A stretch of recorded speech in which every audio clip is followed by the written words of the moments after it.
All right, guys, I think we're ready to start the show. Can I get a mic check from you guys? Cheekity Hello, check hello, yourself hello. before you wreck yourself. All right, I think I heard everyone there. Hello, and welcome to Next to Nothing, a podcast for gamers on a budget. I'm your host, Danny K. With me, as always, my wonderful, beautiful partner in crime, Mr. Greenlead. Mr. Greenlead, how you doing? I'm doing fantastic, Danny. How are you? I am doing well. I am glad that the horrifying storm that was just outside my window has ended. Legit, like, it started out with dime-size hail, went to fucking, I don't know, ping-pong-size hail almost. It was girthy. It was pretty girthy. If Mr. Greenlead is my partner in crime, that our getaway driver is RevSven. How you doing, Padre? Oh man, I'm doing fantastic, Danny. Thank you for asking. I hope that you are as well. Yes. And if you're our getaway driver, then Knight is our hostage. How you doing, Knight? I am doing well, although I'm not so sure about the hostage situation. You know, I was kind of hoping I'd just be a guest on the joyride. I wanted to be a companion. I guess I'll take hostage for tonight. He's the documentarian. He's our Joe Exotic. He's our Joe Exotic. I am the law. You'll get Stockholm Syndrome pretty quick here. So KnightsMask. For people who have not met you yet, why don't you tell the kind folks who you are and what you do and where people can find it? Alrighty, sounds good. I'm KnightsMask on Twitch, TTV KnightsMask. However you want to type that in, I always forget what it is. I guess twitch.tv/KnightsMask. I am an SPS gamer for the most part. I work a full-time job as well, try to stream when I can, sometimes get caught up with work and school. For the most part, I play a lot of Destiny 2, been getting into a free-to-play game on Steam called Splitgate, and just try to have a fun time every time I play. That's what I do. Awesome, guys. Go check him out at twitch.tv/KnightsMask, KnightsMask. Links are always in the description of this episode if you guys are listening on Spotify, Apple Podcasts, Google Podcasts, or if you're watching on YouTube. Before we get into the meat of the show, we are currently sponsoring SWA Motorsports racer Dad Chattern as he hits the track in the Outsider Racing League. Watch him rep the NTN logo every Saturday at 9 p.m. CST over on the Sim TV YouTube channel. That's SYM_TV on YouTube. Links are in the description of this episode. Of course, if you guys are new to the show, welcome. We appreciate you guys joining us.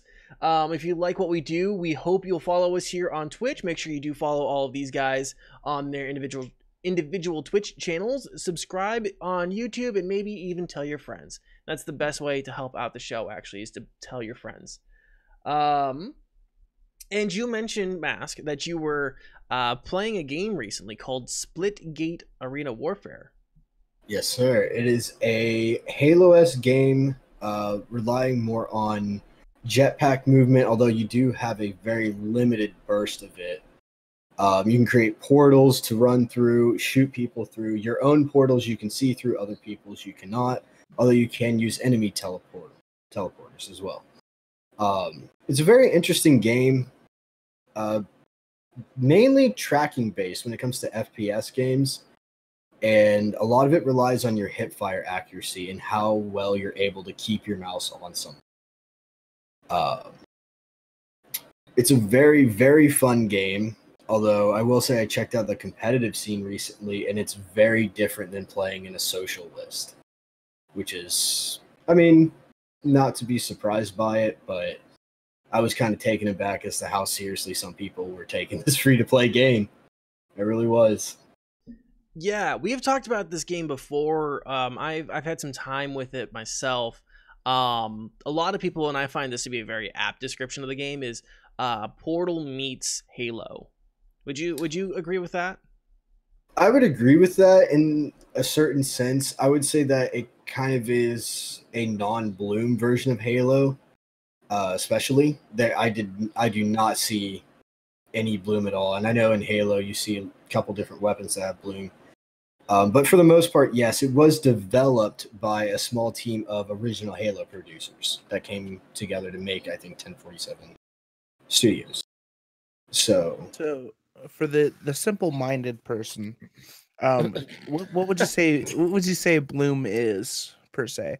okay, so Bloom is a mechanic in a game that the higher your rate of fire and the more you lay on a trigger, the less accuracy you're going to have with said weapon that you're using. And it usually relates more to single tap rifles, like semi-automatics. Your autos usually have a better mechanic for that in which they stay on target more, but when it comes down to single taps such as pistols and, you know, your semi-automatic rifles, you will see, like, you know, you may be right on somebody's head for your first two shots, and your third one, you're still there, you're right on it, and your bullet just strays to the left for some unknown reason. So that's a basic explanation of Bloom. It's just your bullet goes somewhere it's not supposed to. So it's almost like a cone of fire, right? Is that how I'm understanding it? It's like you have a cone of fire, and it starts out narrow, and as you fire more, it widens, and your bullet can land anywhere in that cone. Exactly, and the same goes for games such as Destiny, CSGO, and probably even Valorant right now, although I have not gotten a chance to get into that game yet. So I think CSGO, it's a recoil pattern, if I'm not mistaken, that the guns have a certain pattern that they follow for recoil. It is. There is a certain pattern, but sometimes you can see some bullets follow a cone of accuracy. And I haven't had much time in CSGO either, but I have seen it where you hold down the trigger, and regardless of your recoil control, you just see one or two bullets that'll stray off to the left or right. So, but as for Splitgate, I just gotta say, for a free-to-play game, they did an awesome job with it. It runs 1440p at 155 hertz beautifully, like 155 frames. I have no issues with it. And all in all, it's a fun experience, fun game, and they actually have a season pass right now. Did not see that coming either. Awesome. Rev, Green, have either of you guys played Splitgate? What do you guys think? I myself haven't got to play it yet. I have a friend that was kind of in on the ground floor of it, and I watched him play it quite a bit. I did have one question about it. You said that the competitive scene is very different. When you say that, do you mean like in a sense of just like overall sweatiness or actual like toxicity? Because I know a lot of competitive games can have like a really, really, really heavy toxicity behind them. So I was curious as to, because that, for me anyways, that could actually be like a big make or break for me, even trying to get into a game is toxicity. In my experience, I have not seen a lot of toxicity in it. I've seen a lot more like teabags. No, not a lot of toxic chat. Then again, there's not a lot of chat at all. Hardly any people were in the game chat. The worst thing I did see was somebody just up and left because my team was losing. He just straight up left the game. And I mean, come on, man. You're playing a game, play it out. Don't just leave. Yeah, so it's more different in like a sense of just like the level of competition in it. Oh yeah, I mean, I'm a low ranking player in that game just because I haven't been in competitive much, but I loaded it and people were hitting 3 taps with pistols, whereas I'm used to hitting 4-shot bodies, and they're just boom, boom, boom, done. Through portals, they close portal within half a second. Just the most reactive players I think I've ever played against, even higher than top tier Destiny streamers and YouTubers that I've played against. Nice. Okay. Yeah, that was just like my major question about the difference in the competitive and casual was if it was just a skill based thing or if it was actually like a toxicity thing. Because that's the way like other games like League of Legends is the difference in casual and competitive is just like it's overly toxic once you get into that competitive mode. But that's good to hear that it's more just because it's another skill. It's a skill gap. It really is, and they take away from like in. Let's say the social play, the social playlist, you load in, you have your assault rifle and a pistol you spawn up. In the competitive mode, you only get to spawn with your pistol. So you cannot rely on that assault rifle shot, which was my shot going into it. That was my gun. And you have to find the assault rifle around the map. You have to find a battle rifle, an SMG, sniper, rocket launcher, all the various weapons. So you're forced to use a pistol, which I do not have that much practice with. So when I came into it, I had all these guys who were just like 50% accuracy with a pistol and nothing I could do about it. So it's unique. Yeah. Green, have you played? What's your experience with it? I've played a little bit of it. I believe it released the same time as another game update. But I'm drawing a blank as to what it was. It was either Apex or Destiny.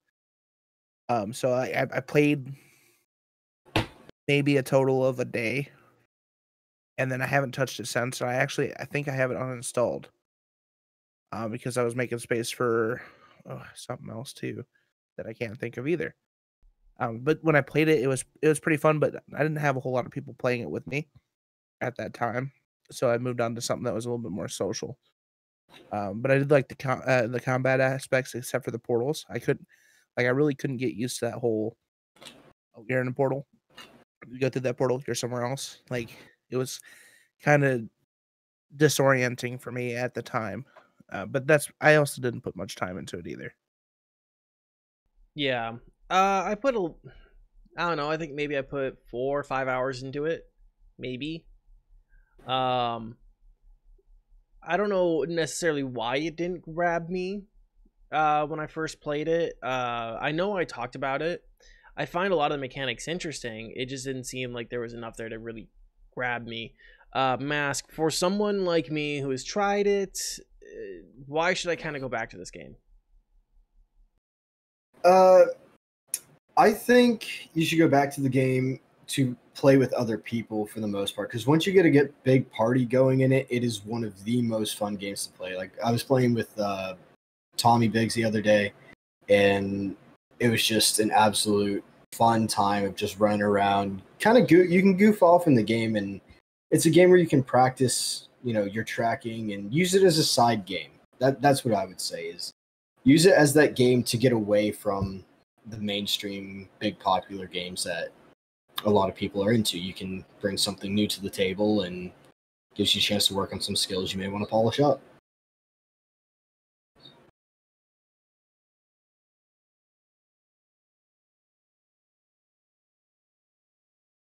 Oh, whoops, I'm sorry. I accidentally left myself muted there. Was there anything else on Splitgate that we wanted to talk about? Anything we wanted to discuss about it?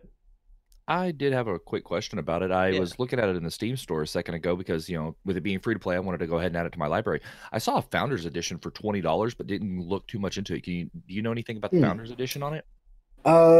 I do not know anything about the Founders Edition because I had the game installed already and I hadn't checked any of that. I would guess the Founders Edition comes with, a special set of skins and possibly the first Season 1 Battle Passes. This is the first season for Splitgate to be out, and they do have seasonal trackers showing you how good you've done throughout the season.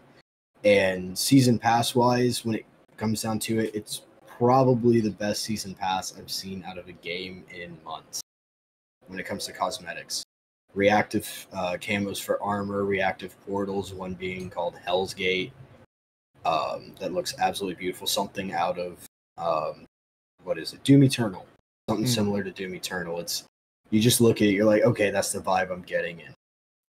Everything about it, it's nothing special. It's $10 if you were to want to get some cosmetics, if you were to keep playing the game. But I would also say if you're not going to be a constant player, it's something. Just let it go. You probably get them out of the saw packs. And it is double XP. There's happy hours, all that. Kind of reminiscent of Titanfall 2, where there's a happy hour you give them. Okay. Yeah, I'm looking at it. It looks like the Founders Edition is primarily just, cosmetics and stuff. There's an armor set that looks kind of like a yoked up Predator. Yeah. It looks pretty cool. Armor set wise, there's probably about 100 to 200 different sets of armor in that game right now. Yeah, it's a lot. I remember loading in and it said I had 125 skins to unlock, and I was like, what? What did I do? I haven't played this game in months. What is this? I do like how on their page they do say that cosmetics are strictly for cosmetic purposes and do not affect gameplay whatsoever. So that way it's like they put like a full disclaimer right there just so people know it's not like a pay to win type thing. Speaking of cosmetics, I know sometimes cosmetics in games cause hitbox mechanics. I have not had that issue. So anybody who just wants a game that's plain and simple, everybody has the same hitbox. There are no advantages for, anything other than your own gun skill. Splitgate's the game. Absolutely, 100%. Awesome. Anything else on Splitgate Arena Warfare? I really don't think I have too much else to add. I'd just say give it a shot if you've never tried it before, and I'll see you in there. Awesome. Padre, you played a game last night. I did. You want to talk about do that most game? of us. I'm kidding. Yeah. You want to talk about Absolutely. that game? I would love to talk about that game. It's okay. So most of you know that I am like the typical indie guy for next to nothing, and I do a lot of 2D side scroller platformers and such. But I got to beta test an upcoming game called The Adventures of Chris. Now, The Adventures of Chris is a hand-drawn 90s style platformer about an underdog who it kind of in a way reminiscent to me of Wonder Song. I covered that once, how this whole idea of he's not supposed to be the hero but kind of becomes the hero thing. Now, the one thing I'm going to start off by saying that I really liked about this game is it had I grew up on the Super Nintendo, Sega Genesis era, and this game had, like, for a new game, the most like at home, true to the Super Nintendo platform style gameplay, and I loved it. I will also say that just for it being like just released into beta testing, it was already fantastically done. Like, everything was really well done for it. It was really, really good. I mean, I found, I think, maybe one mechanic that I reached out to the developer on, and like one typo in dialogue. That was it. Um, all in all, the game, it took me about 8 hours to play through. There are a lot of collections and things you could do throughout where you can go and find encyclopedia entries to add to the library and stuff like that. But to give you a little background on what the whole library thing is, you play a character named Chris. If you probably didn't guess that, you should have.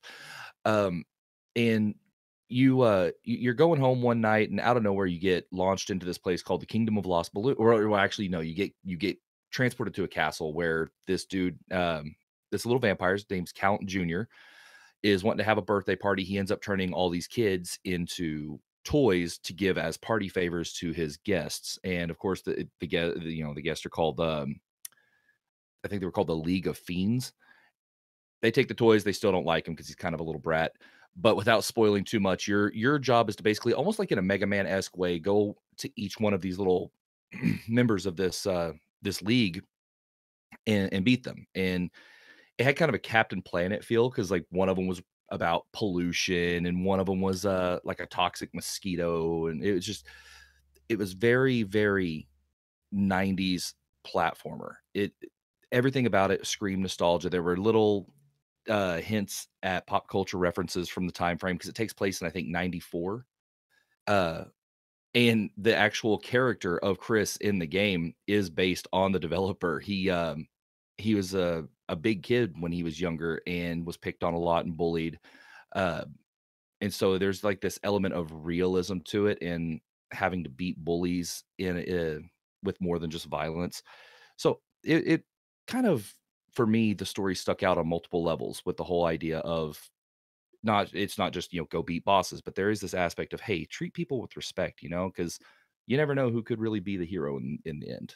But all in all, I really enjoyed it. It was an easy playthrough, in a sense of like intuitiveness, I guess is the word, where you'll come across little puzzle areas and stuff like that, and you will probably fail your first couple attempts at it, but it's kind of easy to get figured out and figure out the patterns to get through them. I would honestly, I mean, I'll give it a full on rating right now. I would say solid 7 out of 10 for beta access. I wish it would be a little bit longer, but I'm not going to dock the score too much on it for that, just because even though it's not that long, there is replayability, because there's so much you can go back and do with the collections and stuff. Yeah. Just real quick, because I want to make all the people out there feel old. Rev, what were you doing in 1994? I was in preschool. Green. I was sucking on some titties. Mask. Mind your business. I was in someone's ball sack. I was being born. It's for all the people to feel old. No, all you did was make me feel old. Shut up, The Fogey. big thing with those that time frame though, like from the early 90s, I've made it a point throughout, like especially when I was a teenager, to go back and like really take up the media from that time frame. So like I still have like the aspect of like early 90s stuff in my brain without, technically living through it, because I was born in 93. So I was literally born 6 days into 1990. I was 7 days from being an 80s kid by technicality. So one other little aspect I will add real quick. Yeah. Just like one thing I thought was kind of funny is like the character's from Tuscaloosa, Alabama, which so was the developer. But there were these little subtleties of the Southern slang in his speech, because the dialogue isn't spoken; it's text dialogue.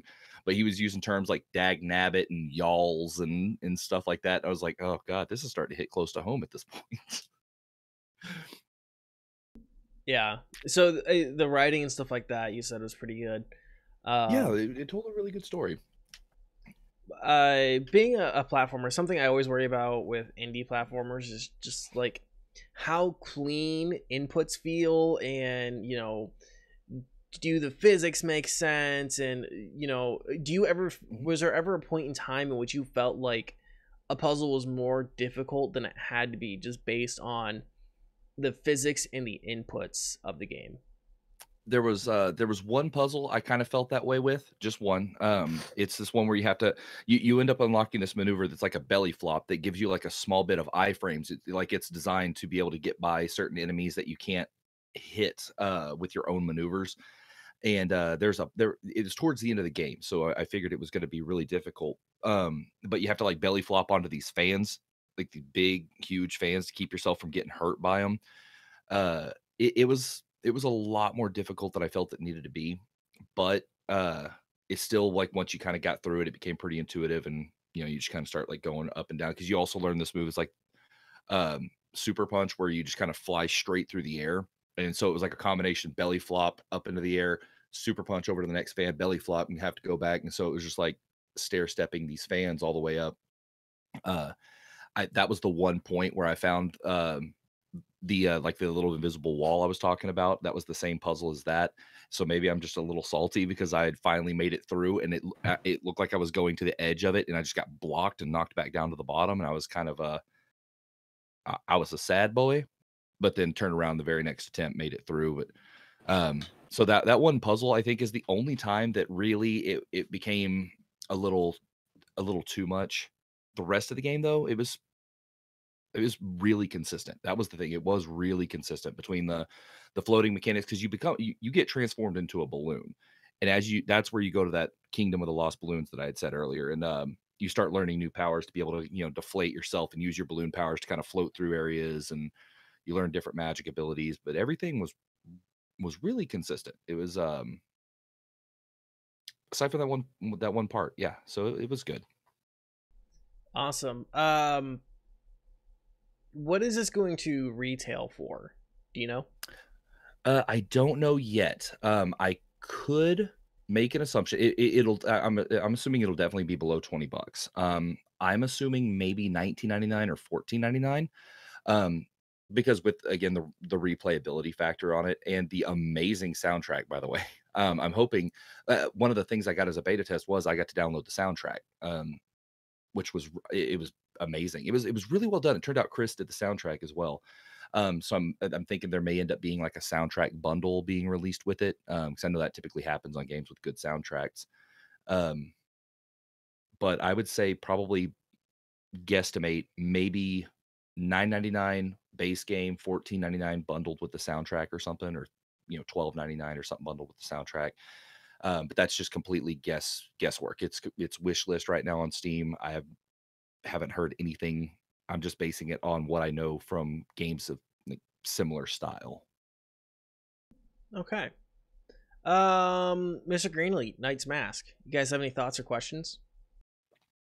I do have one, and it's just because I'm a different perspective player when it comes to video games and more of an FPS person. Would you say, for someone who hasn't really been into like a big story mode game or like an, as you said, a 90s style game, would you say this is a good intro into that category of video games? That's actually a fair point. Yeah, I would say this would be a good one. Like if you were wanting to kind of dip your toes in the water of like indie games or even retro games, because a lot of people want to get into retro games, but they don't want to go out and try to find an old console or do that other thing that people do that is technically illegal. So this game with its feel and the way it controls with an actual controller and everything, I would say it's actually a really good intro into that style of gameplay, whether you're doing just indie games in general or want to maybe get into more retro stuff, because it does kind of introduce you directly into the story. And in the tutorial, and it kind of takes you through without really feeling like a tutorial. It's like you're actually still accomplishing stuff as you're going through the tutorial. You're collecting the currency in the game is cookies instead of like coins or rings like Sonic and Mario. And so you're actually still collecting these things for real as you're going through the tutorial. So it's not just like this wasted time that you're going through. Gotcha. Awesome. I have to, as you said, dip my toes into it. That's actually a really good question. I've never been asked that one before, because I cover a lot of like indie platformer side scrollers, because it's just that indie games in general are my style of game, and I've never heard that question asked, and that's actually a really good one. Yeah. Green. I don't really have any questions. I really enjoyed watching it. Like You felt attacked. Yeah, like you can sit there and watch someone play it. Like let's say you have your computer out in the living room and you have someone playing it while you're watching. It is so much. It's like so enjoyable to watch, let alone play. It Like, feels like a legit, just like old school Saturday morning cartoon, right? And and I love that he balloons up and then he'll release it. And yeah, it makes like the fart it's so noise. good. Yeah. Green even said when he was watching, he goes, he kind of looks like me. Like what? I'm like a chonk that wears glasses as a superhero. Hell yeah! I'm so excited. I related so heavily to that part. Yeah. The funny thing is though, Chris, the developer, he actually, since he was bullied so heavily about being overweight when he was younger, he ended up working out and getting his diet in check. He's actually a really fit person now. And so I'm sitting here like, you got all nice and in shape, and here I am still representing the character. What all are they planning on releasing this on? Is it just going to be a PC release? Are they going to throw it on mobile, Switch? So as of right now, it's looking like initial release will be just on PC, but this is easily one I could see. Like I would really love to see it on Switch more than any other console. Honestly, like it's there are certain aspects of it that are probably a little too fast for mobile. A few of the puzzles might be like way too reactionary to be able to do on a mobile device without like a good mobile controller. But all the other consoles are fine and dandy, but this just feels like it would be great on Switch. Kind of like when Cuphead went to Switch, it just felt right because it's like stylistically, it kind of fits that Nintendo mold, and I would love to see it come to Switch. Because I think it would be a great introductory to a lot. Let's face it, a lot of kids have Switches. Like the Switch is the console for children. Like that, they love it. That's what they do.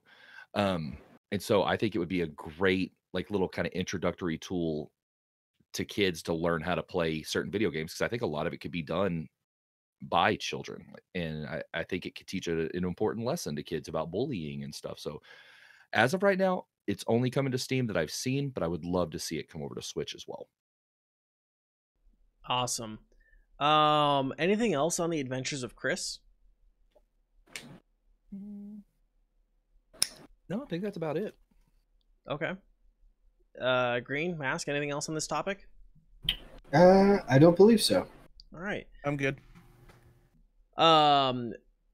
Green, we're going to toss it over to you. You have some peripherals for your PC that you'd like to talk about, some things that you've been using for a little while, and you'd like to review those. So I'm going to toss it on over to you. Yeah, I really wanted to do something like this for a while now. Just talking about like different like keyboards and mice and stuff like that would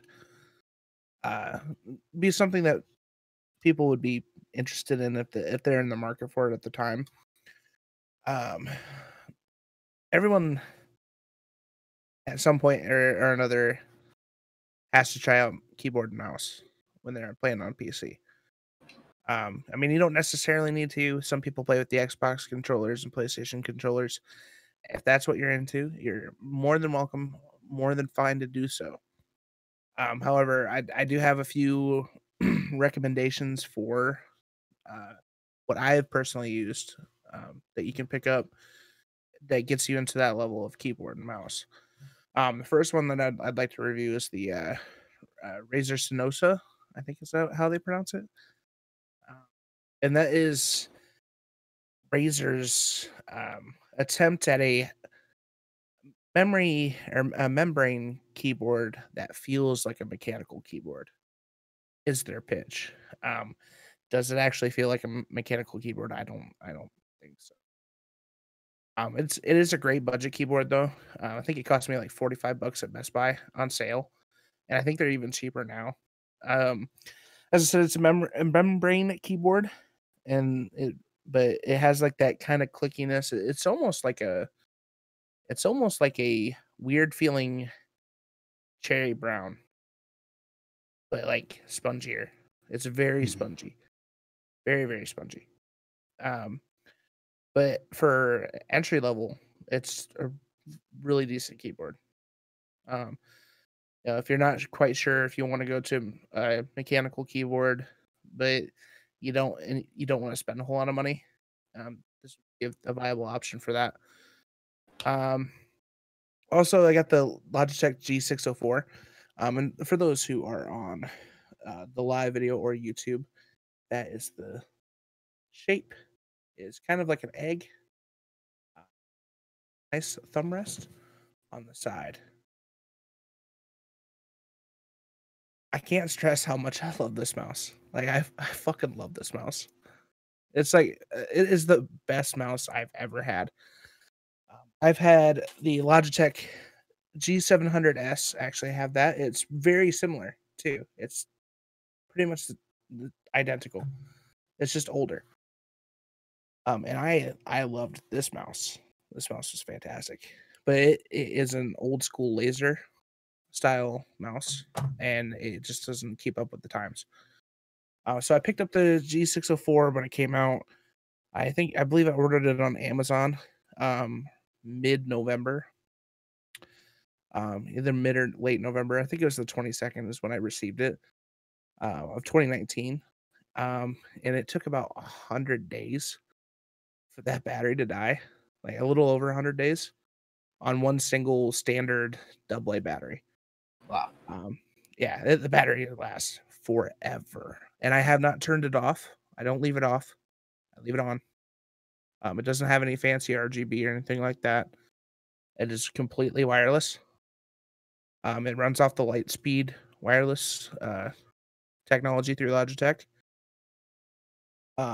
It has 6 buttons along the left side for your thumb, and then 2 additional ones on top next to your left click button. So there is a lot of room for key mapping on this thing, and that's one of the things I really enjoy about it, because I play a lot of MMO style first person shooters like with Destiny 2, Apex, where you got to press a lot of different buttons at the same time. So it relieves my keyboard hand from having to do anything other than move or jump. And it essentially puts everything, like most of the control, interactively to my right, which is okay because I'm only, really, when you're using a regular keyboard or a regular mouse, you're only using, you're moving and then you're using your 2 fingers. So I mean, you know, Rev knows. So it's not a very heavy mouse. It's relatively big size. It's not like a competition mouse by any means. If you're looking for like a competition mouse, I mean, you can always go for the Logitech G Pro is one of them. Another option is the Glorious Model O, which I know Mask is a huge fan of. Yeah, see, Glorious. So for me, the price tag is $99.99. Which sounds like a lot for a mouse. Like, it's definitely not the most expensive mouse by Logitech, but it is 100% worth it in my mind. Just because the batteries last so damn long. Excuse me. And it's extremely responsive with the light speed, and those extra buttons are amazing. Like, I was super sad when I decided to upgrade from my 700, and at the time the 604 wasn't out, so I went to a Logitech I think it was 903 with the charging pad, and it was a good mouse except for like it was small. There wasn't a whole lot of buttons on the side, and it was really light, which is fine. But like that's not what I'm in the market for. I by no means am a professional first person shooter player. You know, I mainly do it for fun and for streaming. That's it. So like I love the options for this keyboard or this mouse. I keep calling it a keyboard, but with as many keys as it has anyways, it might as well be a keyboard. Right. And then the last one that I do want to bring up is the Glorious GMMK. And I have it the compact version. And that is tiny. It is a 61 key compact USB Type 2. USB 2. Keyboard through Glorious. The GMMK stands for Glorious Model Mechanical Keyboard, I believe. You can get it in 3 different sizes. It's got the full size, the 10 keyless, and then the compact. I personally bought this, and I actually have to thank Mask for this because he gave me the heads up on the sale. I was looking at the keyboard for a while, as well as a couple other ones that were compact. And he just so happened to be like, "Hey, there's a sale going on today only." So I picked up the bare bones, which is it was just the board, the PCB board, with the casing. Came with a keycap and switch puller, and then 2 accent keycaps, which is fantastic because these keycaps, they literally say Ascend on them, and then it has the Glorious PC Master Race, yeah, as the Windows key, which is fantastic. I love them. Like, I bought the Glorious keycaps specifically to get those keycaps, but the board came with them anyways, so I have 2 sets. I do have a question, Mr. Green, real quick. How do you like the Aura keycaps? Because I did end up ordering those. I like the Aura keycaps, and I'm actually going to get to the switches. It's more of a switch issue than a keycap issue. The keycaps feel really nice. I ordered them on Amazon for I think $20, 25. And then I went to Novel Keys and I ordered the Cherry Silent Red switches, which they also refer to them as Cherry MX Pink, which is just reds, but they have a shorter throw. Mm-hmm. I think it's a 3.7 millimeter throw versus like a full 4.0. But they're super quiet, and I love that they're super super quiet. I don't get any clicks. I can mash on my keys and it don't get loud.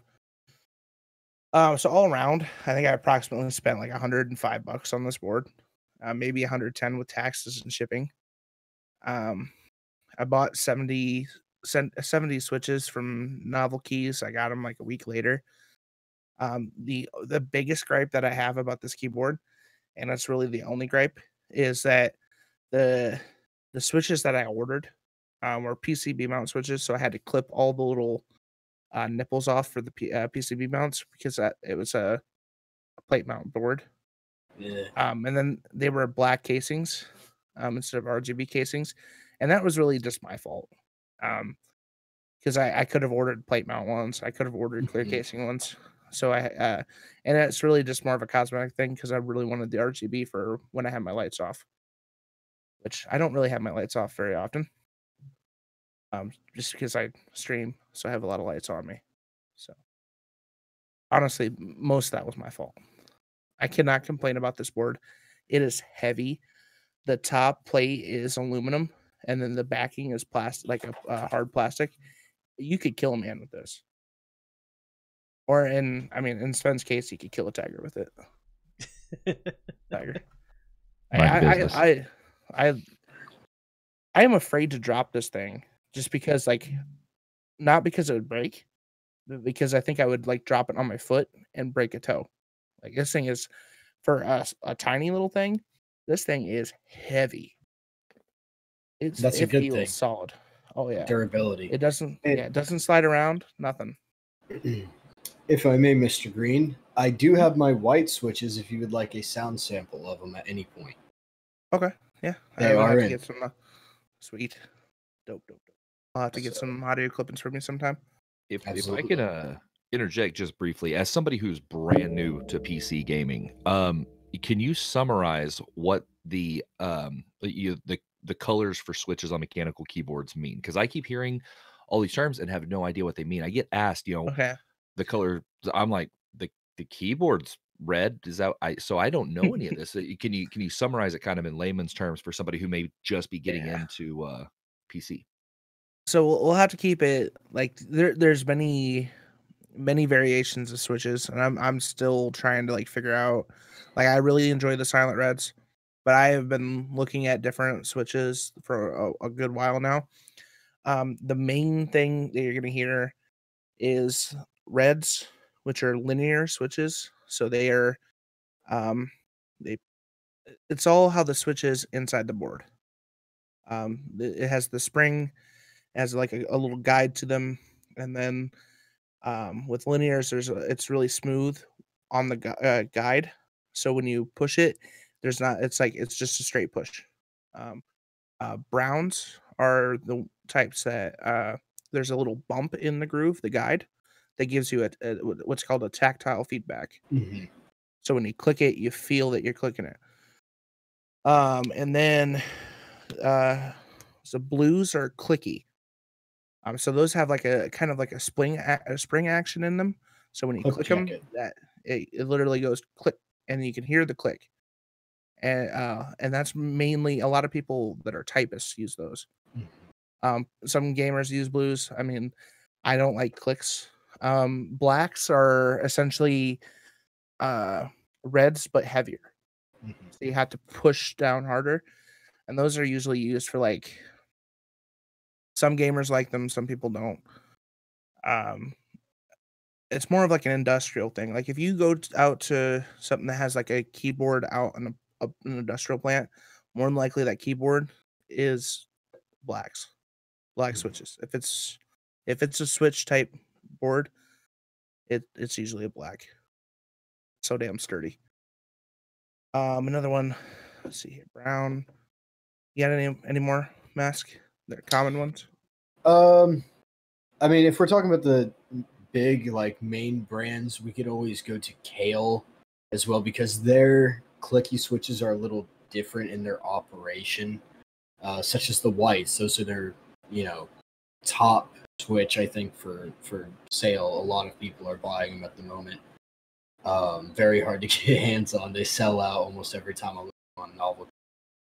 And the main difference is they are actually a linear switch that has an improvised click using a click bar to give you that typist feedback, and it takes away a lot of the ping of your typical switch sound, but still gives you that same feedback you'd look for. Then if you want to go for your in-betweens, there's like your Gateron Yellow, which I think is what Tfue is using right now, Yellows or Novel Key Creams, but there's definitely a lot that goes into it, and really it's just all in your own opinion. I mean, you got the Roamer Gs from Logitech, which anybody who's felt Logitech switches will tell you they feel very different.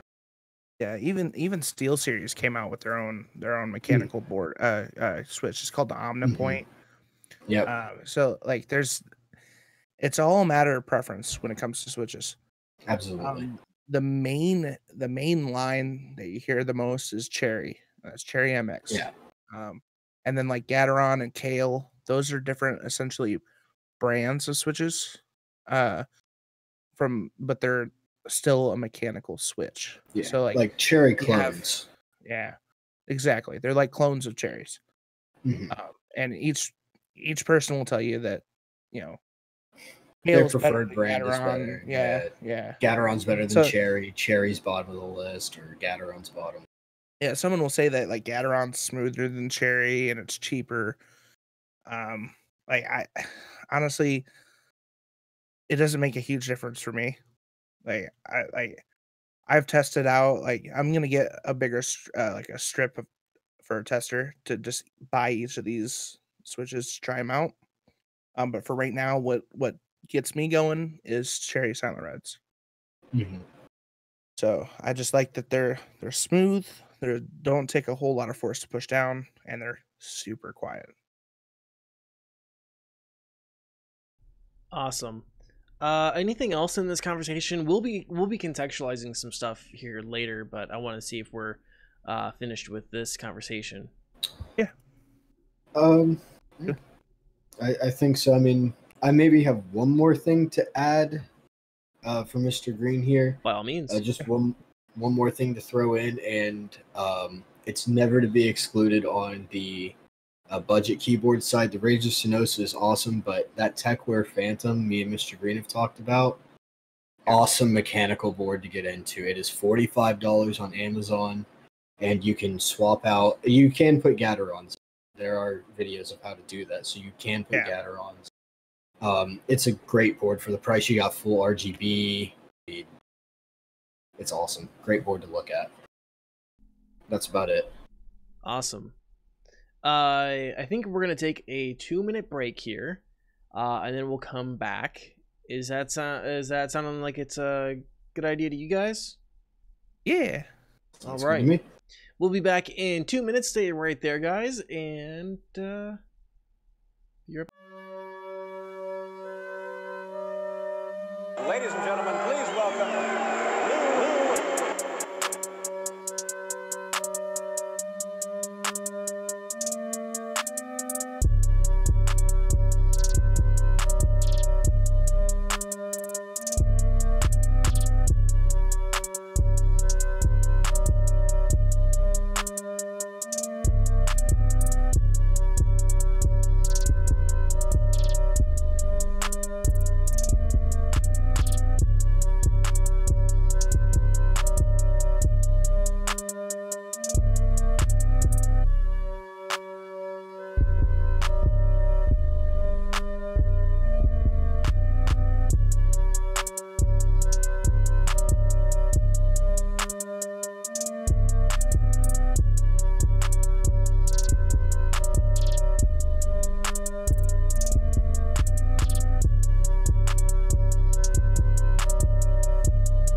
All right, and we are back.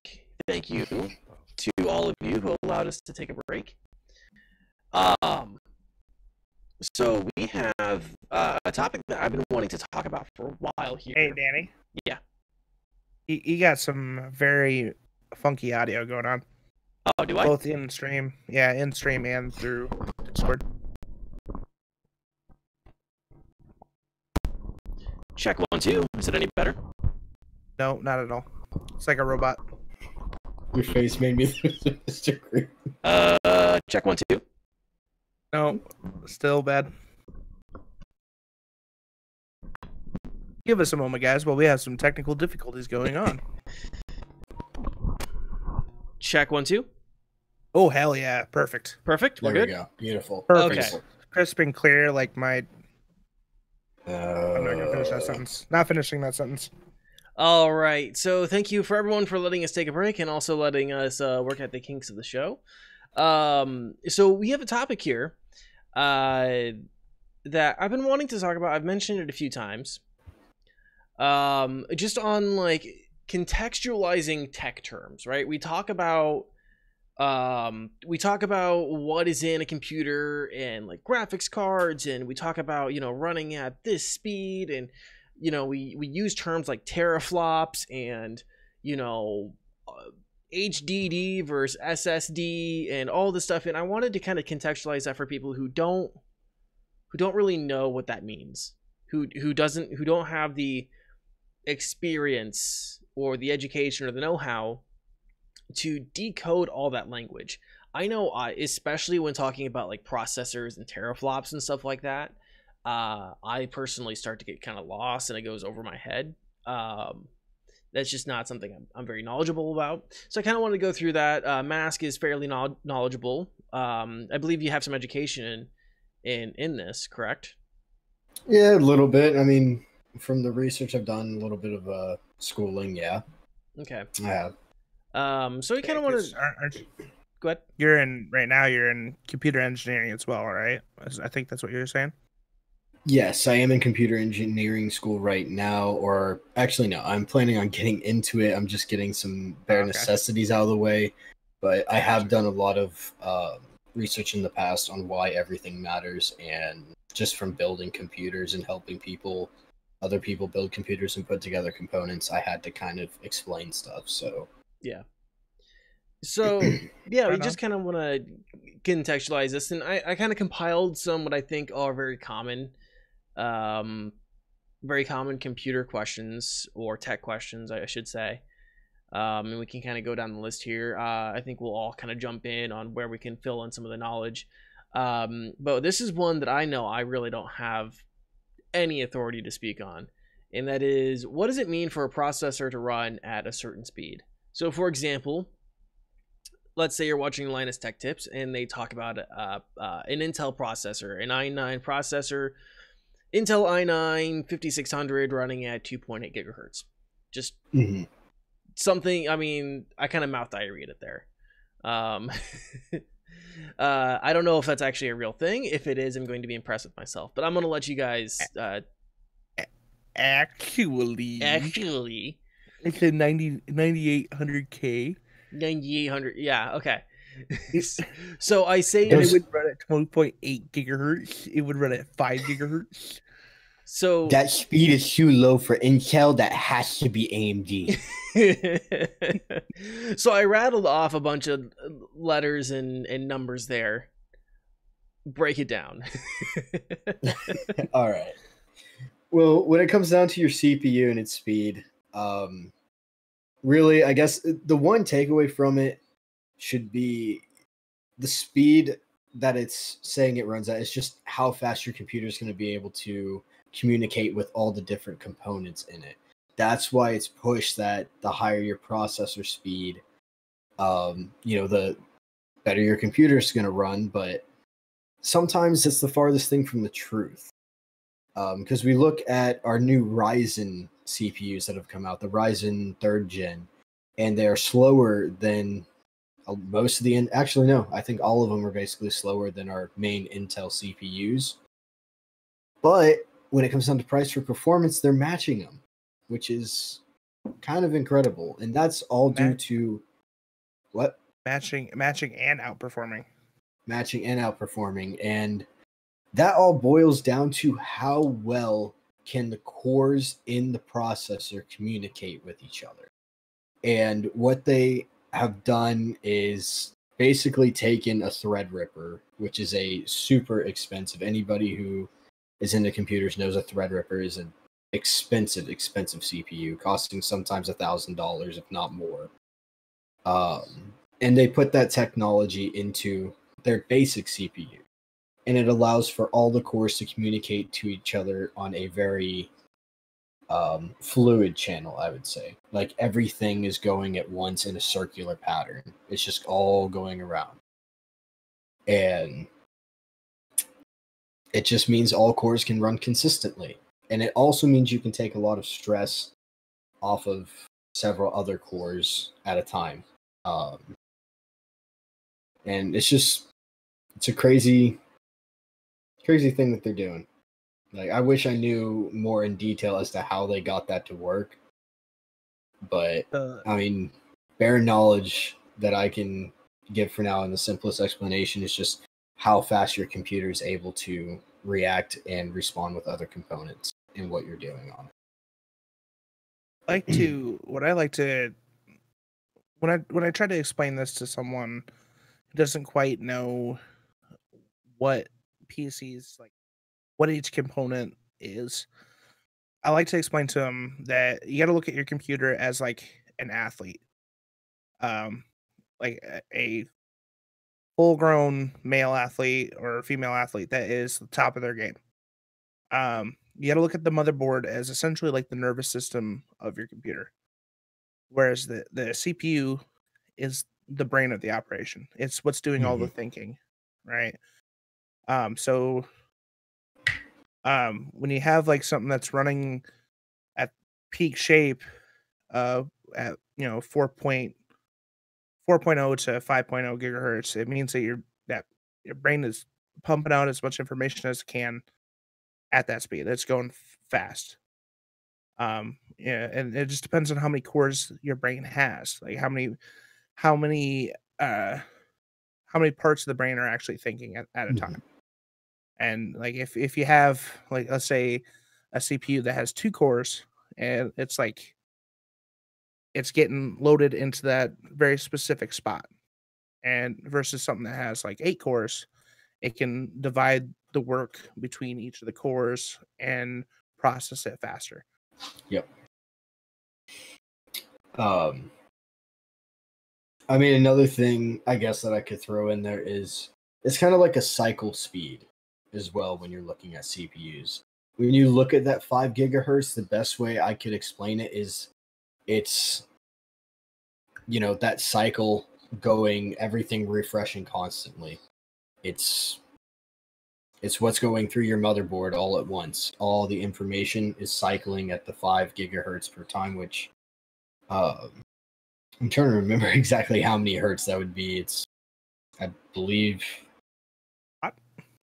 I'm trying to remember my chemistry terminology because we just went over this. I'm not even going to guess it. I know it's a lot, though. I know it's a lot of hertz. Yeah. Brain overload. Yeah. So, are we good on the processor question?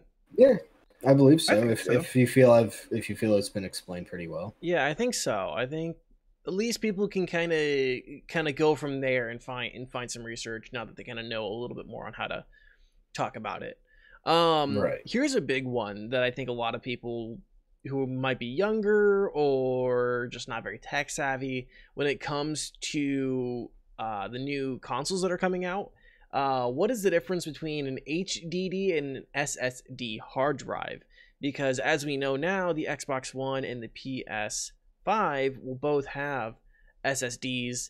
There's a lot of talk when you build PCs about the kind of hard drives that you should have, stuff like that.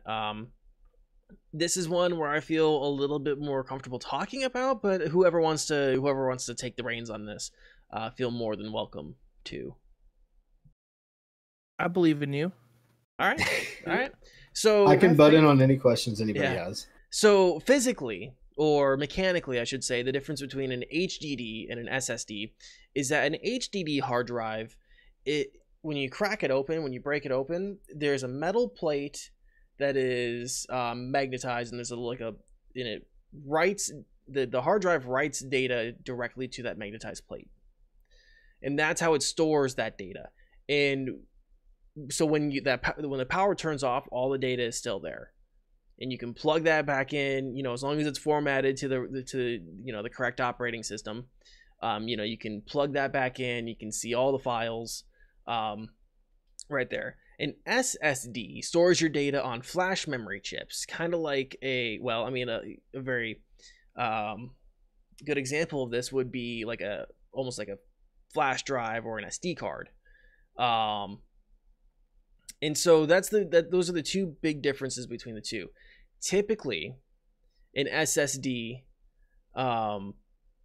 tend to be a little bit more expensive. Now they've kind of become the standard in recent years, but they tend to be a little bit more expensive, and they typically have less storage when compared to HDDs, but they are generally faster.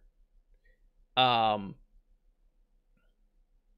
I'm saying generally just because I'm sure there's going to be someone out there who's like, actually, there's this HDD that is still the fastest on the market, and I don't particularly care about one example. Consistency. Yeah, exactly. I don't care about one potential example that someone can pull up on Amazon.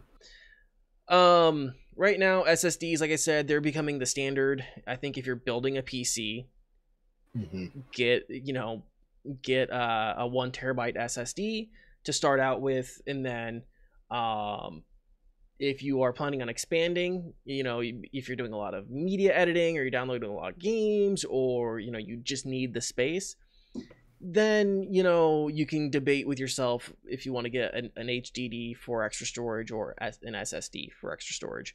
I think if you are definitely if you're building a new PC, go for an SSD, and if you can get it, I believe it's called an M.2 drive, correct? Yeah, M.2, and it just depends on if your motherboard also supports M.2. M.2 most do now. Yeah. Really, at this point in time, there is a lot of hype about the M.2s and how fast they are. But from what I have seen, you can still get by with an SSD that still runs on SATA, and it'll be dang close to some of the M.2s that are out there. So I wouldn't stress if your board doesn't support M.2. Definitely you're fine with SATA. So M.2 and SATA are the connection types. If you think about like USB or HDMI, is not like a comparable difference, but they're two different kind of inputs or inputs and outputs. Right. And size is a big factor in them too, because your M.2s are just little sticks, They're little tiny things, whereas your SATA drives are still kind of little bricky, but not too bad. Definitely no HDD. Yeah, HDDs are pretty bricky. I don't have. That's a weapon. Yeah. Oh man, if I had I'm scanning my office right now. Let me look over my desk. I have an external hard drive right here. That I can. That was exactly what I was looking for. There you go. This is actually really cool. This is a waterproof, rugged lifestyle one. So this is when you're supposed to take on like hiking trips and whatnot if you're wanting to, I guess, access photos on your laptop from other stuff. But those are all SSDs, I believe, right? Well, this is an HDD. Oh, that's an HDD. I got this from my laptop. I got this from my laptop a while ago. It is a 2 Size doesn't matter, Rev. But yeah, this is an HDD, and I can tell you right now, having an external hard drive is hell. Yeah. External hard drives. The only time I've ever really used them was for photo, like field recording and stuff like that, and backing things up. Because as soon as you get done with a shoot and someone takes the SD card out of the camera, there's all sorts of things that can happen to footage. If anyone works in media production has ever told you that things can get lost, SD cards can get lost, computers can get destroyed. So it's always good to have it on like 3 different options and then try to upload it to the cloud if you can. Okay, So here's another one. Here's another thing. I feel like a lot of people, if they're looking at displays, hear a lot and maybe don't know. What is the refresh rate of a monitor and why does it matter? Okay. So, refresh rate of a monitor. That's basically how many times your monitor is cycling whatever is on screen. Mm-hmm. Like the flicker, I guess is kind of. I'm trying to think of a better term to describe it, at least from what I've seen. Yeah. But the higher your refresh rate, the less of a flicker you're gonna get, the less screen tearing you're gonna get. And I mean, if you're not a high first-person shooter player, that's where you're gonna see the differences in what you want your refresh rate to be, because there's going to be a difference between the player who's playing like League of Legends, who maybe wants to see it in 4K detail instead of 240 hertz or 240 frames per second. And then you have your, let's say, Call of Duty player who wants the highest possible frame rate so he can be as accurate as possible and get as many cycles through that screen as possible. So he's never, ever having to lose sight of anything. There's no blurriness, nothing. I mean, I have two different monitors. One is a 240 hertz 1080p. The other one is a 1440p 155 hertz overclocked monitor. And I switch them on and off to kind of test and see if you can really see a difference between it. And I gotta say, as of right now, the detailing on a 1440p screen is really pulling me away from playing at higher refresh rate. Mm-hmm. And that's from an FPS player. Everything's so much more crisp and clear. It really is. So, kind of going back to what the refresh means. Mm-hmm. I have some things here that I can speak to. So, the monitor it's called vertical refresh rate is what sometimes people call it. And so your monitor just kind of scans these lines back and forth, and it'll do that. It'll do that one full cycle 60 times, 60 hertz, which is fairly standard. We'll do this all the way down your screen 60 times a second. Right.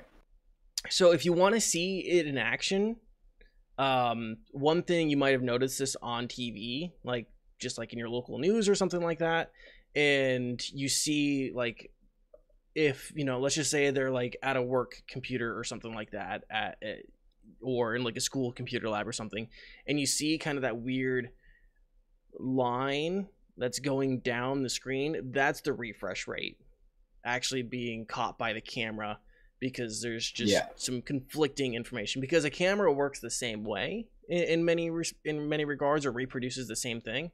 And so if there's any sort of weird out of sync shit, you'll see it. That's also, and that's a little bit different from you mentioned 1080p. The P in P stands for progressive. And so progressive is that it's going like this. There's another one called interlace. So you might hear someone say 1080i. That's interlaced. And so that's when like the refresh rates are merging like this almost, I believe. I'm a little out of my I'm a little out of all my media production classes, but you can see like when something has been filmed interlaced. If I could actually even make my I could make my camera do it right now if I wanted to, but I'm not going to.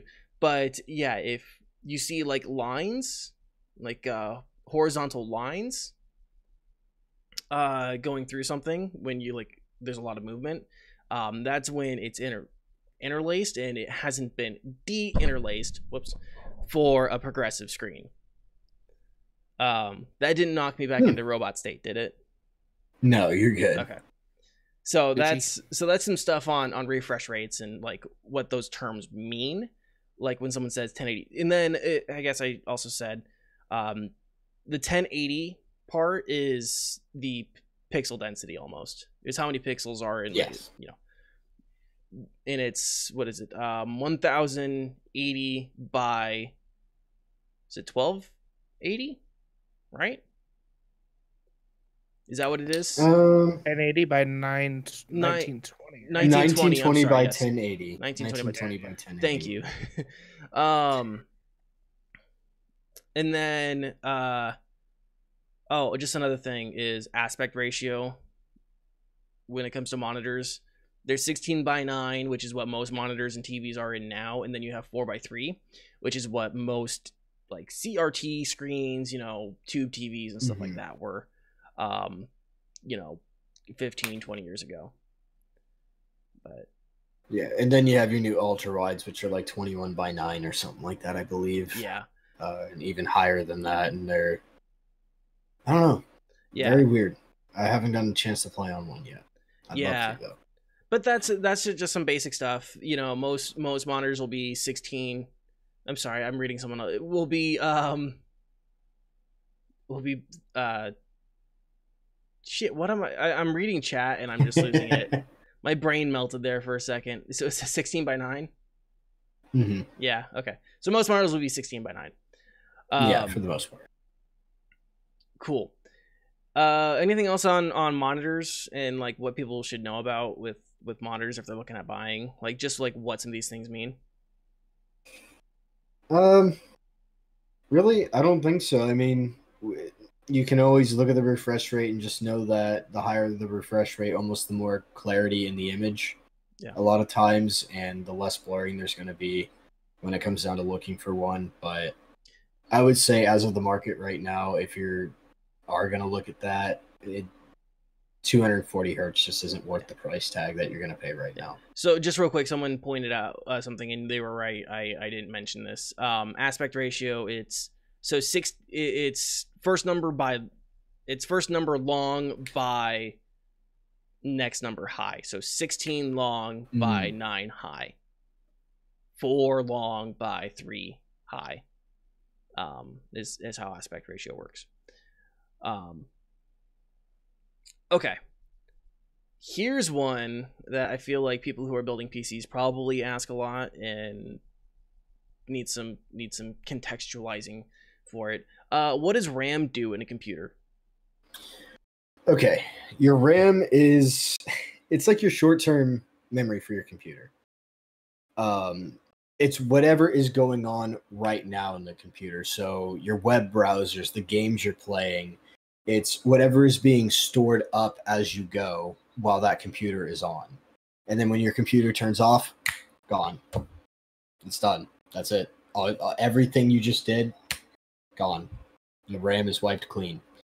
And there are actually software protocols that you can do, that you can set up to where every 5 minutes, every 10 minutes, once a day, you can, even if your PC's on all day, you can clear that RAM, which does actually, believe it or not, sometimes increase frame rate or decrease the amount of times you may have to restart a game if you're on a lower end budget PC or something like that.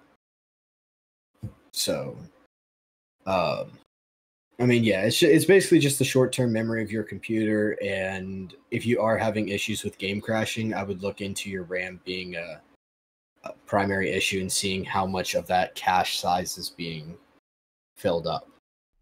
Yeah. The acronym there, RAM, is random access memory, correct? Yes. This might be a question for either you or Green. But they talk about DDR3 RAM, or was it DDR4? Is that current, or are we? DDR4 is current. Yep. At least most preferred. Yeah. So what is like DDR4 or DDR3 mean? I can get it if you'd like. Yeah, go on this one. I didn't get this one. DDR4 is essentially the best way to explain it is it's the current main format of RAM. It's a different pin style than the predecessors of DDR3, DDR2. And generally, the main difference is DDR4 can handle faster megahertz of speed than the DDR3 models. So, like, My gaming PC is DDR4 at 3000 megahertz, and that's I have it clocked to 3000 megahertz. I have not overclocked it. It is at 3000. Versus my stream PC, which is DDR3 at, I think, less than 2000. I don't know because I didn't put this all together. I bought it off a friend. I didn't clock it. I just let it run. So the DDR4, you can't even fit a DDR3 in a DDR4 slot. You can't fit a DDR4 disk into a DDR3 slot, just because the prongs are completely different. It's essentially, each concurrent year or each concurrent model gets better and better on how fast they run, how fast they process, how fast they essentially store what you're doing. That makes sense. And just to kind of throw this into the mix, when you're looking at RAM, just for anybody who's looking to build a computer, know that with AMD and Intel, there are preferred speeds of RAM, and AMD is built to handle higher speeds of RAM. So when you're looking at your different RAM sticks, just know you're probably going to pay a little bit extra if you go down the AMD road. I currently run DDR4 3600 megahertz RAM with my processor. But another fun fact is when it says 36 megahertz, just know that that number is actually half of what they advertise. I never got into why. I tried to figure it out and couldn't, but from as far as I know, if it says 3600, that means 1800. Well, for RAM, when you get the RAM in, and it says that, like, the speed on the box, that's what it's rated for when you clock it. So like you get, like, let's say you buy a 16 gigs of RAM out of the box, some Corsair Vengeance. It's probably gonna be, when you plug it in, it's probably gonna be like 1800, 1900 when you first plug it in, and then once you turn on your XMP through your BIOS, you can bump it up to 3000, and that is the safe operating speed for those sticks. Right. Yeah. But there's a little secret thing where it actually, yes, it says it's operating at 3600, but for some reason, when it's communicating with your CPU, it only operates at half of its thing. And there's a whole weird aspect that goes into that. I've seen it in YouTube videos. I've read about it online, and for the life of me, I can't figure out why it does that. Yeah, I can't say I know that either. Yeah, it's a very, very weird thing, but it's just like a little fun fact, and that's just how it operates within your. I think it's like just its communication with your CPU, which is why AMD likes the higher RAM. You need the faster communication with how quickly those cores on the new Ryzen series communicate with each other. So. Awesome. I'm kind of looking at our time here, so I'm going to skip our second to last question here and just kind of go to the one that I feel like I ask a lot, and that is, what the fuck is a teraflop?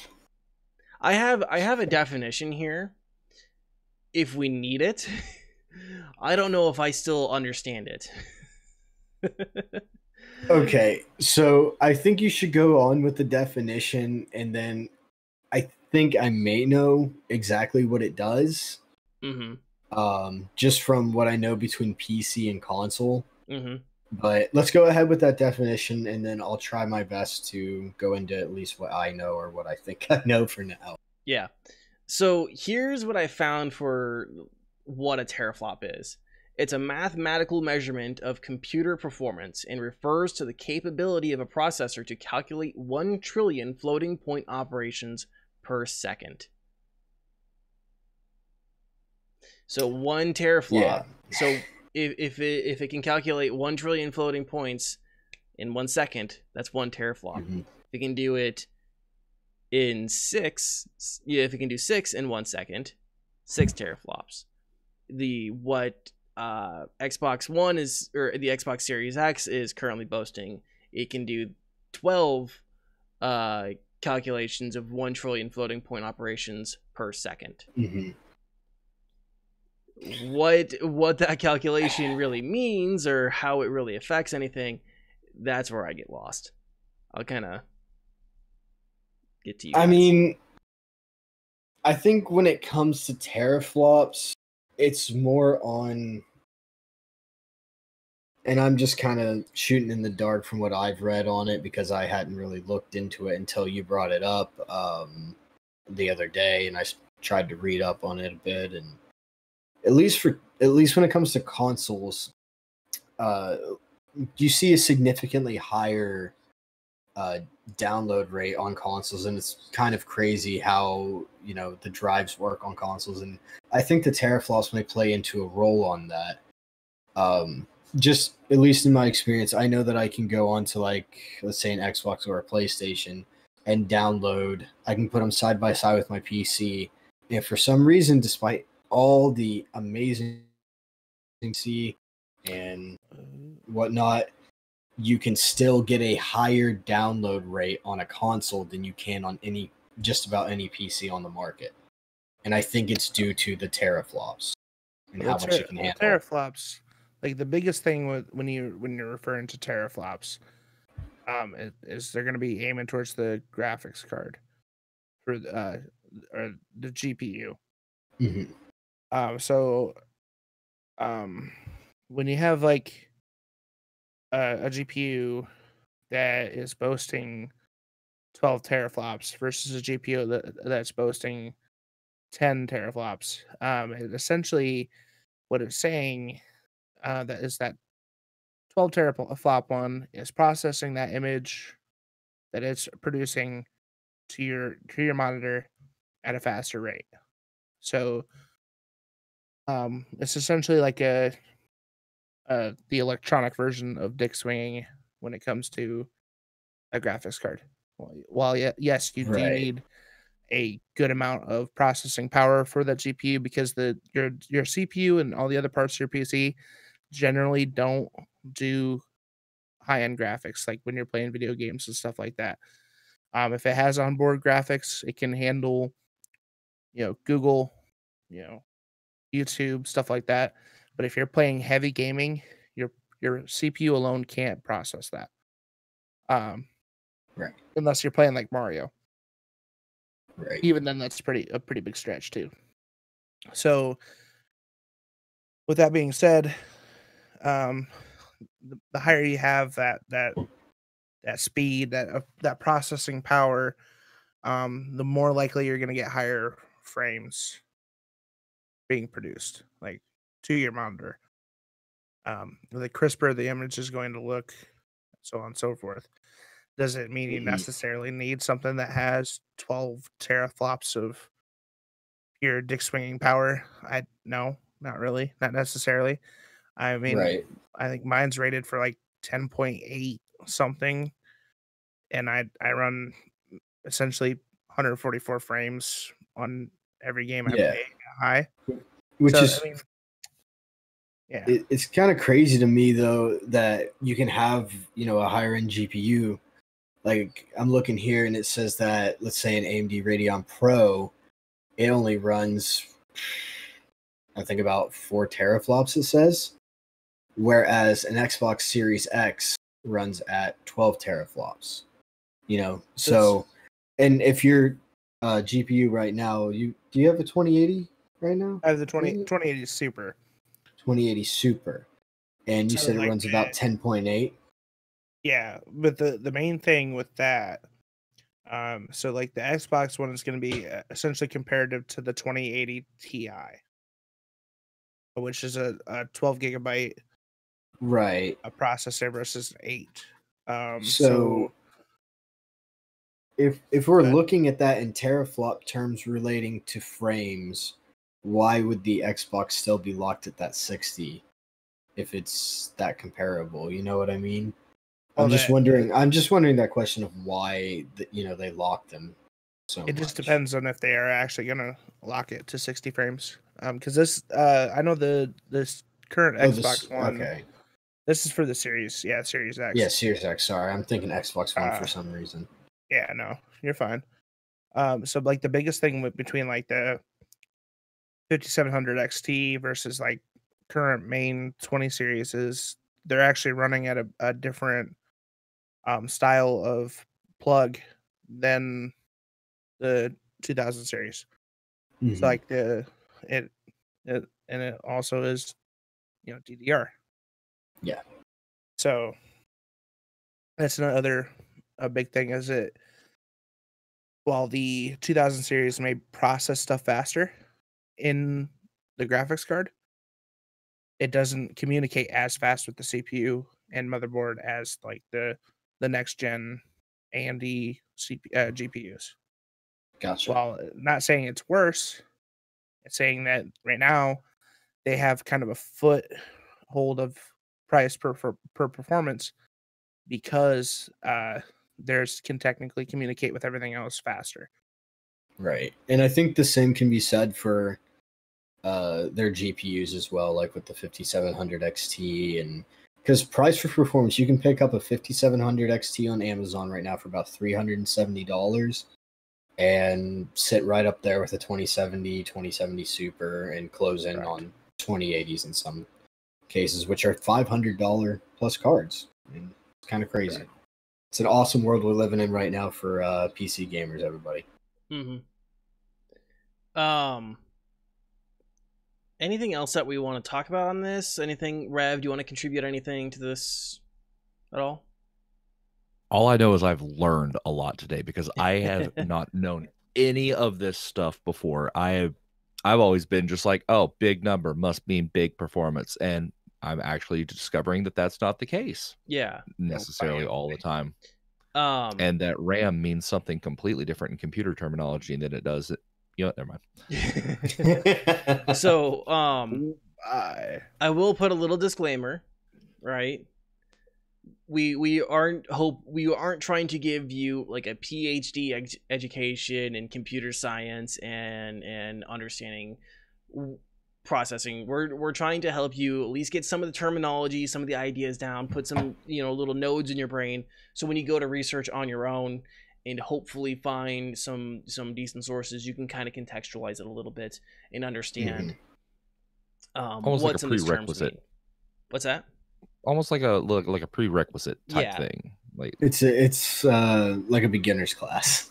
Yeah, in beginner's class taught by intermediates. exactly. Speak for yourself there, big shoots. I'm fairly certain none of us are Linus Sebastian or the gentleman who runs the gentleman who runs Gaming Nexus or Snazzy Labs or Steve? Yeah, is that what his name is? I'm that dude yeah, that flipped Steve. his motherboard over and dropped his CPU on the ground. I'm whoever that guy was. That's me. Oh, that's Linus. That's Oh, never mind. No, Butterfingers. I'm not that. Steve, I'm that Steve, moment of his career. I relate to I think it is Fitbit. Or no, not Fit. What is it? Bitwit. That's his name. Yeah. Lyle, I not Kyle, do though. not relate to Fitbit. Yes. Yeah, no, not Fitbit. No. So, with that, I figure it's probably time to go to the last topic of the show, which is the deals of the month for April 20th. That was so dramatic. Like there was. I was making sure that everything was spelled correctly before I swapped over. I still think we need like a tone for it though, like a little intro music. Oh yeah, like a dun dun dun dun dun deals of the month. You know what? I will work on that. You guys won't be able to hear it, but I'll be able to hear it. I'll just put it in my touch portal. Yeah. Yeah. All right, so I've got Twitch Prime, which, of course, if you guys have Amazon Prime, connect your Twitch account to your Amazon account. Not only do you get one free sub a month, but you also get a bunch of free in-game loot and games that every month you get for free. Like I said, free sub a month. Use it on Rev, Green, Mask, whoever. NK. Don't use it on me. Don't use it on me. I'm not worth it. Use it on Rev or Green or Knight or anyone else who appears in the show. Anyways, the free games that you can get for Twitch Prime this month include Earthlock, a JRPG released by Snow Castle Games in 2016, Kathy Rain, a 2016 point-and-click adventure by Clifftop Games, Turok, a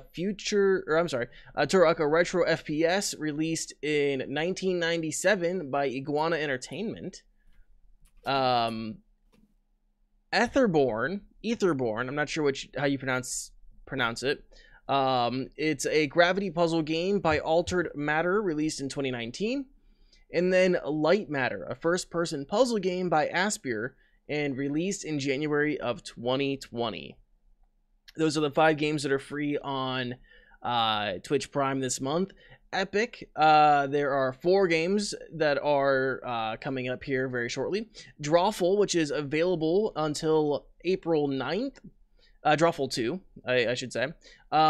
Sherlock Holmes, Crimes and Punishment will be available starting on April 9th and ending on April 14th.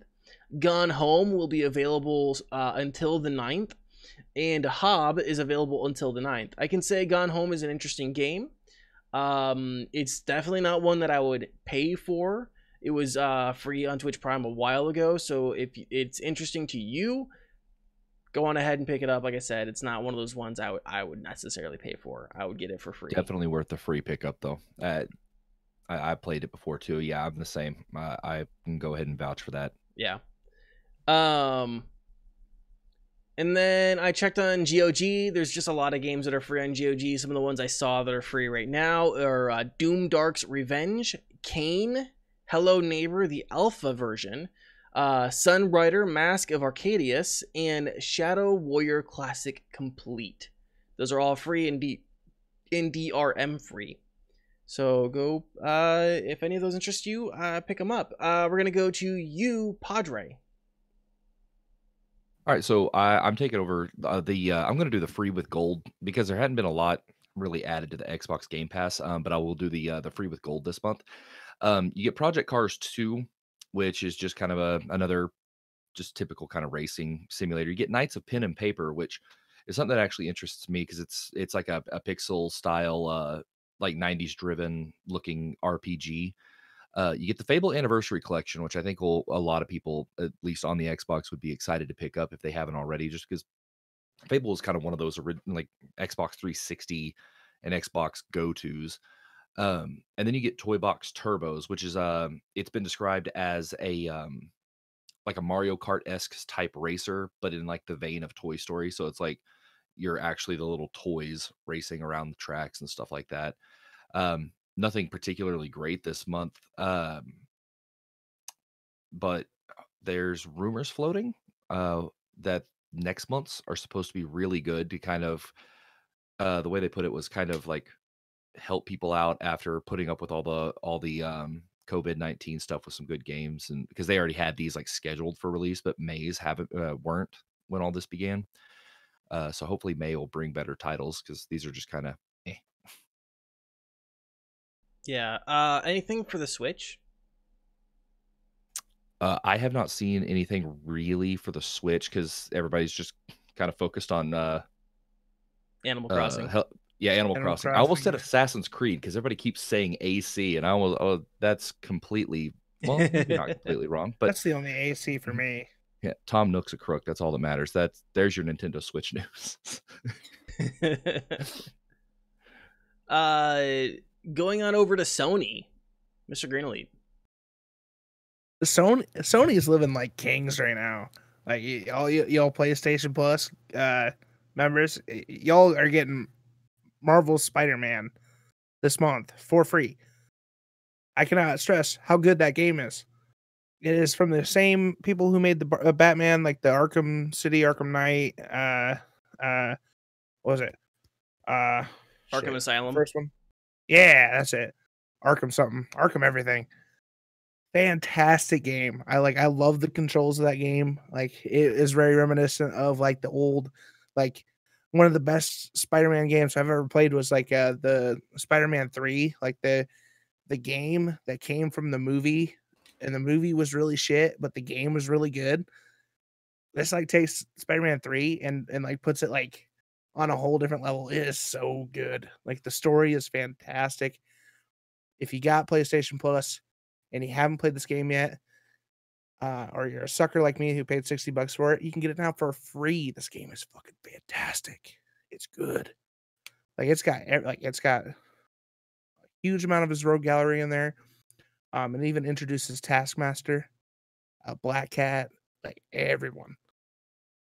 And they also, like, as I said, the story is fantastic. And it actually sets up for a sequel in that game, in that campaign mode. Highly recommend it. Pick it up. It's free. Pick it up. They're also offering Just Cause 4, which is a Square Enix game. It's an action adventure shooter style game. That's a really big one too. Like a lot of people really enjoy that game. And then the Golf Club 2019, which is like a PGA Tour style golf game. If that is something that tickles your fancy too. That's your real winner right there. Yeah, that's the real breadwinner. I mean, the only thing better than playing this game is actually playing golf.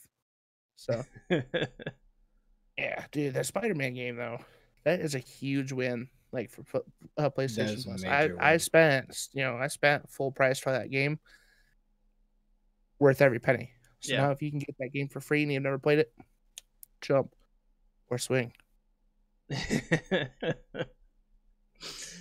Oh man, you guys didn't see the look in his eye when he made that. If you're listening on Spotify, Spotify or Apple or whatever. Yeah, it was it's a look. One thing I forgot to mention is it seems like Wizards of the Coast, the people behind Dungeons and Dragons, are putting out a bunch of free content for people who might be trapped inside, and stuff for like content for kids and stuff like that. So go check them out, or check out whatever they're putting out there. Yeah, any other deals of the month that we need to mention? We good? I'm good. All right, we good to wrap up the show then? Yeah. All right, let's wrap up the show. Let's start with Mask. Mask, for the people who might have missed the beginning of the show or joined us halfway through, tell the kind folks out there who you are, what you do, and where people can find you. All right, everybody, ladies and gentlemen, you can find me over at twitch.tv/KnightsMask. I'm sure, as Danny will say at the end, there should be a link at some point.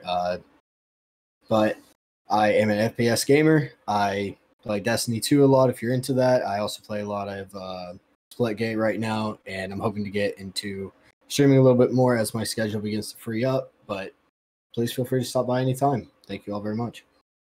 All right, and Green Elite. Yeah, I'm gonna be playing some stuff on my Twitches and things. I'm not exactly sure what's going on right now. I'm having a little existential streaming crisis on what games to play. I've genuinely been thinking about picking up Minecraft. I don't know why. It would have nothing to do with the fact that I'm playing it almost exclusively right now, right?